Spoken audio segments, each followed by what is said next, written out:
নতুন কাজ। আজকে যেন আমার ছুটি হয়নি তাও আমাকে ছেড়ে দিচ্ছে। আমি ভাবছি কি হলো, আমার তো শরীর খারাপও করেনি, তাহলে কেন আমাকে আগে ছেড়ে দিচ্ছে? তারপরে গিয়ে দেখি মা এসেছে। এবার মায়ের সাথে চলে এলাম। আমার সাথে আরিশও ছিল। ওই দেখো তোমাদের আরিশকে দেখাচ্ছি। দেখো আমি আর আরিশ দাঁড়িয়ে আছি। তারপরে বেরিয়ে দেখি বাবাও এসছে।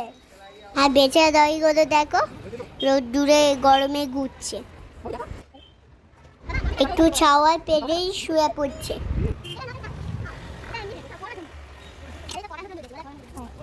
আমি বললাম সামনে বসবো, আর মা কিছুতেই সামনে বসতে দিল না, বললো রোদ্দুর লেগে শরীর খারাপ করবে। তাই আমার খুব রাগ হয়েছিল, আমি ফোনের দিকে দেখেই নি। আর কোনো কথা নেই, বাই বাই।